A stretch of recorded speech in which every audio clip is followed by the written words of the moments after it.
ጸጉርሽ በፍጥነት ቶሎ እንዲያድግና ጤናማና ጠንካራ ጸጉር እንዲኖርሽ ምን ማድረግ እንዳለብሽ ታውቂያለሽ? ፕሮቲን ያላቸው ምግቦችን አዘውትረሽ መመገብ ይኖርብሻል። ጸጉርሽን ቶሎ ቀለም መቀባት ማስወገድ አለብሽ። ስትረስ መቀነስ እንዲሁም ካፊን ያላቸው ፕሮዳክቶችን መጠቀም የግድ ይላል። እያንዳንዱ ሰው የተወለደው በራስ ቅሉ ላይ በቁጥር ሊገለጹ በማይችሉ የጸጉር ፎሊክሎች ነው። ጸጉራችን የሚያድገው ከቆዳና ከጸጉር ፎሊክሎቻችን በታችኛው በሚገኘው ክፍል ስር ነው። የራስ ቅላችን ውስጥ የሚገኘው ደም ለጸጉር ፎሊክሎቻችን ኦክሲጅን እና ሌሎች ንጥረ ነገሮችን ሰፕላይ በማድረግ የጸጉር እድገት ይከናወናል። ጸጉራችን በሚያድግበት ሰዓት ቆዳችንን ገፍቶ ይወጣል ማለት ነው። ዛሬ ልነግርሽ የምፈልገው የጸጉር አጠባበቅሽ ምን መሆን እንዳለበት ነው። የተወሰኑ ቲፕስ ሰጥሻለሁ። ይህ ማወቅ ደጉ ነው። እኔ ረዴት ነኝ። እስከ መጨረሻው ድረስ አብረሽኝ ቆይ። የመጀመሪያው እንግዲህ you have to avoid restrictive diets። ያ ማለት የተገደበ አመጋገብ ሊኖርሽ አይገባም ወይም የተመጣጠነ ምግብ መመገብ ይኖርብሻል። አንዳንድ በውጭ ሀገር የቆዳ ሐኪሞች በተጠና ጥናት መሰረት የጸጉር እድገታችንን አፌክት የሚያደርጉ ሁሉንም ነገሮች ኮንትሮል እንኳን ማድረግ ባንችል አትሊስት አቮይድ ማድረግ የምንችላቸው ነገሮች እንዳሉ ይነግሩናል። ከነዛም ነገሮች መካከል አንዱ የተገደበ አመጋገብ ነው። የተገደበ አመጋገብ ካለን የጸጉር እድገት ማግኘት ያለበት ሶርስና ንጥረ ነገሮች ሊቀንሱ ይችላሉ። እንዲሁም ደግሞ ሰውነታችን ሊቀንስ ይችላል። ሰውነታችን ሲቀንስ ደግሞ ውጥረት ውስጥ እንገባና ስትረስ ይይዘናል። በዛ ምክንያት የጸጉር መነቃቀሎች ይከሰታሉ። እንዲሁም እንደ ታላጅን ኤፍሉቪየም ወይም ዲፊውዝ ኤሎፔሺያ የተባሉ ነገሮች ይከሰታሉ። ያም የኒያሲን እጥረት ሊሆን ይችላል ማለት ነው። የተመጣጠነ ምግብ እየወሰድሽ ራሱ አንዳንድ ጊዜ ጸጉርሽ ወደ ቦታው እስከሚመለስ ድረስ የተወሰነ ወራት ሊወስድበት ይችላል። ሌላው ደግሞ you have to assess your protein intake። በቀን ቢያንስ 50 ግራም የሚሆን ፕሮቲን እንድንወስድ እነዚህን ጥናት ያጠኑት ደርማቶሎጂስቶች ሪኮመንድ ያደርጉናል። ፕሮቲን ስንወስድ ለጸጉር እድገታችን ምቾትን ይፈጥራሉ። ዛላው ያማረ ሻይን ያደረገ ቴክ የሆነ ጸጉር ይኖረናል። ሌላው አማራጭ ደግሞ ፕሮቲን ፓውደሮች አሉ። እነሱን መጠቀም ይቻላል። ነገር ግን ምንም አይነት የጤና እክል ከሌለብሽ በምግብ እንድትወስጂው መክርሻለሁ። ሌላው እንግዲህ ካፊን በውስጣቸው ያሉ ፕሮዳክቶችን ሞክሪ። ካፊን ለጸጉር እድገት ቡስት ለማድረግ ከፍተኛ አቅም አለው። በ2020 በተደረገ ሪቪው ካፊን በውስጣቸው ያሉ ወቅታዊ ፕሮዳክቶች ድራግ ቤስድ ከሆኑ ትሪትመንቶች ይልቅ ለምሳሌ እንደ ሻምፑና ኮንዲሽነር የጸጉር መነቃቀልን በከፍተኛ ሁኔታ የመቀነስ አቅም እንዳላቸው ተነግሯል። ካፊን የጸጉር እድገትን ለማፋጠን፣ ለማነቃቃት እንዲሁም የሴሎችን ቁጥር ለመጨመር ትልቅ ተጽዕኖ ሊያሳድር ይችላል። ሌላው ደግሞ ኢሴንሻል ኦይሎችን መጠቀም ይኖርብሻል። ይህንን ሲል ጥናቱ ጥሩ መዓዛ ያላቸው ኦይሎችን ብቻ ሳይሆን ለጸጉር እድገት ሰፖርት የሚያደርጉ ኦይሎችንም ጭምር መጠቀም አለብሽ እያለሽ ነው። በ2021 በተደረገ ጥናትና ሙከራ ጸጉራቸው በተመለጡ ሴቶች የፓምኪን ሲድ ኦይል ተሞክሮ፣ ያ ማለት የዱባ ዘር ዘይት ማለት ነው፣ ተሞክሮ ኢፌክቲቭ የሆነ ውጤትን አምጥቷል። ጸጉራቸው በፍጥነት እንዳደገ ተመላክቷል።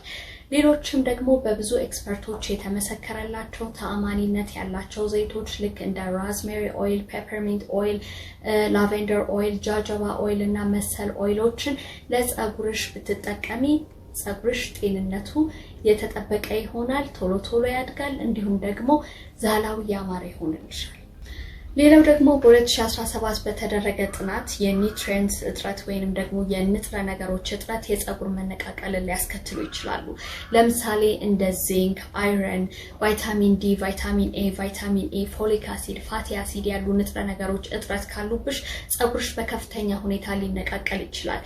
ነገር ግን በ2015 ላይ በተጠና ጥናት በተመለጡ ሴቶች ላይ በተደረገ ሙከራ ኦሜጋ 3 እና ኦሜጋ 6 የተባሉ ሰፕሊመንቶች ጸጉራቸውን በ6 ወር ውስጥ መልሰውላቸዋል። ስለዚህ you have to boost your nutrient profile። ሌላው ደግሞ ሊረዳሽ የሚችለው ስካልፕ ማሳጅ ነው። የራስ ቅልሽን ለ4 ደቂቃ ማሸት የጸጉር ቮሊዩምሽ እንደሚጨምር ያሳያል።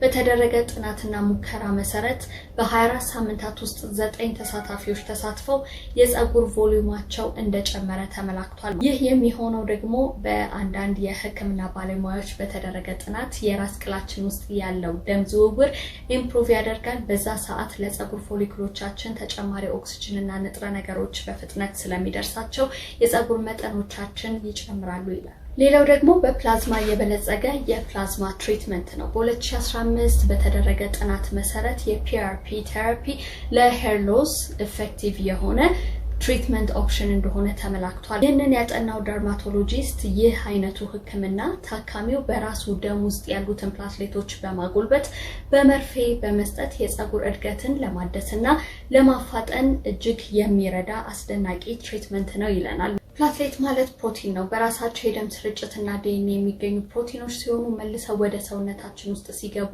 እንደ ስቴም ሴል ሆነው ያገለግላሉ። ይህንን የሰራው ሪሰርቸር ይህንን አይነቱን ትሪትመንት ማድረግ የሚቻለው በ3 ወር አንዴ እንደሆነ ሪኮመንድ ያደርጋል።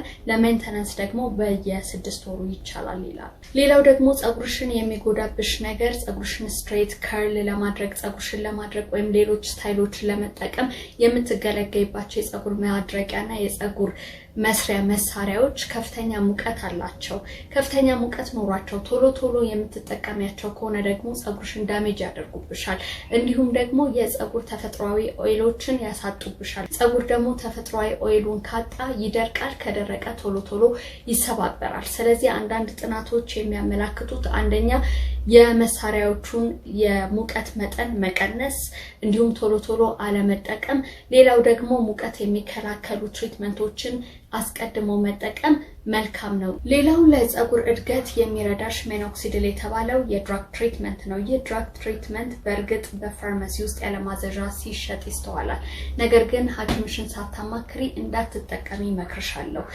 ሐኪምሽን ካማከርሽ በኋላ ደግሞ ስትጠቀሚ የምትጠቀሚው ፀጉርሽ የተጎዳበት ፓርት ላይ ቢሆን ይመረጣል። ሌላው ደግሞ ፀጉርሽን ቶሎ ቀለም መቀባትን ማስወገድ አለብሽ። ቀለም የፀጉር ጥንካሬንና ውፍረት አፌክት ሊያደርግ ይችላል። እንዲሁም ደግሞ በተደረገ ጥናት ተፈጥሯዊ ፋቲ አሲድን እንድናጣ ሊያደርግ ይችላል። ይህ ደግሞ ፀጉርሽን ዳሜጅ ያደርግብሻል። ልክ እንደኔ ፀጉርሽን ቀለም ከተቀባሽ ደግሞ ቢያንስ በሳምንት 2 ጊዜ ፀጉርሽን ትሪት ማድረግ ይኖርብሻል። ሌላው አንታይ ኦክሲዳንት በራስ ቅልሽ ላይ አፕላይ ማድረግ አለብሽ። ይህ የፀጉር እድገትን ያሻሽላል፣ እንዲሁም የቆዳሽን ኮንዲሽን ያሻሽላል። በ24 ሳምንታት ውስጥ በተደረገ ጥናት እንዲሁም ደግሞ በ17 ተሳታፊዎች ላይ በተደረገ ሙከራ አንታይኦክሲዳንት ያለባቸው ፕሮዳክቶች እንደ ሻምፑ፣ ኮንዲሽነርና ሌሎች ትሪትመንቶች የፀጉር እድገትን በፍጥነት ሲያሻሽሉ ታይቷል። የቆዳን ኮንዲሽን ሲያሻሽሉ ታይቷል። ሌላው ደግሞ ፀጉራችን ጫፍ ስለሚያበቅልና ጫፉ ስለሚሰነጠቅ ሬጉላርሊ ትሪም ማድረግ የግድ ይላል።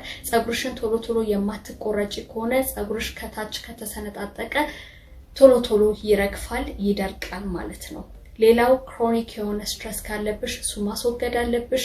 ስትረስ ያለበት ሰው ሰውነቱ ውጥረት ይኖርበትና የሰውነት መቀነስ ሊኖር ይችላል። ከፍተኛ ስትረስ ሲኖር ደግሞ የፀጉር እድገት ሊገታ ይችላል ማለት ነው።